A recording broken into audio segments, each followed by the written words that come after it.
सब अच्छे होंगे। जैसे मैं पिछले टॉपिक में बात किया था कि लोन रिकवरी से सेटलमेंट कैसे होना चाहिए, किन तरीकों से होना चाहिए, बट एक बार फिर से फाइनेंस मिनिस्टर इस बार नसीहत दी है प्राइवेट बैंक, गवर्नमेंट बैंक और जो प्राइवेट लेंडिंग करती हैं पैसों को लेके।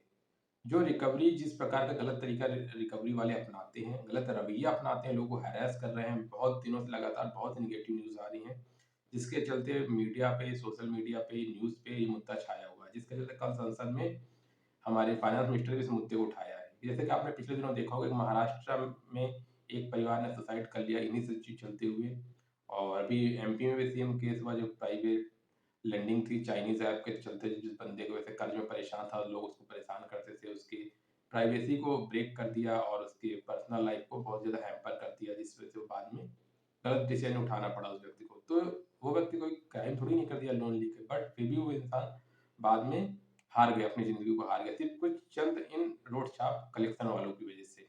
तो पहली चीज़ तो किसी को परेशान होने की ज़रूरत नहीं है, ना ही तो आप ये गलत डिसीज़न उठाने की ज़रूरत है कि आपको कुछ ऐसा करना है, ठीक है? तो आप ये समझो कि आपको पैसा आपने लिया है, आपने नहीं दे पाए तो कोई क्राइम थोड़ी नहीं कर दिया, ठीक है? बट कोई गलत डिसीज़न, कोई गलत कदम मत उठाओ और हिम्मत से लड़ो और अपने परिवार के साथ एक हो जाओ, परिवार को बता दो। अगर आप अकेले चीज़ों को लेकर चलोगे तो आप परेशान रहोगे। तो जो कि कल संसद में वित्त मंत्री को ये बात बोलना पड़ा कि हाँ, ये गलत हो रहा बैंकों की तरफ से, क्योंकि आजकल आपको एक चीज़ बता दूँ, लोग रिकवरी के लिए हम बोलते हैं कि स्टैंडर्ड रूल है गवर्नमेंट आरबीआई की तरफ से, बट ये फॉलो नहीं होता कलेक्शन में।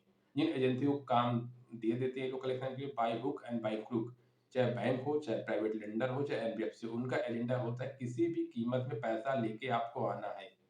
बहुत कड़े शब्दों में बोलूँ तो ये एनी हाउ एनी कॉस्ट पैसा चाहिए। इनका एजेंडा ये होता है, भले गाइडलाइंस में कुछ लिखा हो बट गाइडलाइंस फॉलो नहीं होती, बात बिल्कुल सच है। जो छोटी-छोटी एजेंसियाँ पूरे इंडिया में फैली हुई हैं, उनका यही हाल है कि किस प्रकार से काम लोग कर रहे हैं। तो एजेंसी वालों से सबसे कि आपको फाइनेंस मिनिस्टर ने क्या बोला, कुछ ऐसे टॉपिक पे बात कर ले, उन्होंने ये बोला कि संवेदनशीलता और मानवता को ध्यान में रख के कलेक्शन किया जाए। थर्ड पार्टी गुंडागर्दी करते हैं पैसों को कलेक्ट करने के लिए, जो कि एक फाइनेंस मिनिस्टर की बात बोलनी पड़ गई है, तो कितनी बड़ी बात हो सकती है, ठीक है? और उसका उन्होंने ये भी कहा, नाजायज़ तरीके अपनाए जाते हैं, बस पैसे वसूलने के निर्मम तरीके ना अपनाएँ। किसी के घर पे चले गए, उनके फैमिली को दरवाजे में खड़े हो गए, तेरा बाप ने ये लिया, वो लिया, पैसा नहीं दे रहा है। उनके दोस्त को, रिश्तेदारों को इस प्रकार हैरान किया, ये गलत तरीका है। दबाव के चलते कई परिवार भी बर्बाद हुए। ये बातें वो बोल रहे हैं जो देश के वित्त मंत्री हैं, जो देश के फ़ाइनेंस को मैनेज करते हैं। बात अगर उन्हें बोलना पड़ा तो आप ये समझ सकते हो कि जो बैंक या एनबीएफसी या जो प्राइवेट लेंडर वो किस प्रकार की एक्टिविटी कर रहे होंगे। बहुत बड़ा स्टेटमेंट है उनके लिए भी। और ये मैं बता देता हूँ कि ये चीज़ें अगर आई हैं तो इतनी आसानी से अगर वो बात बोल रही तो कोई ना कोई बहुत बड़ा इश्यू है, और ये है भी।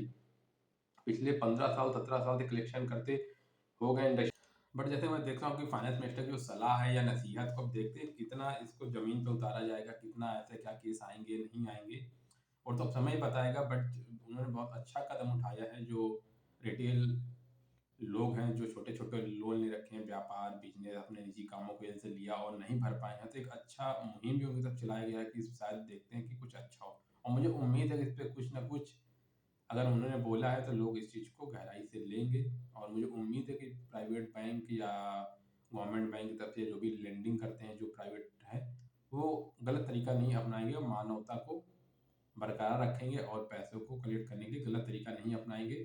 समाज को एक अच्छा समाज बनाने की कोशिश करेंगे।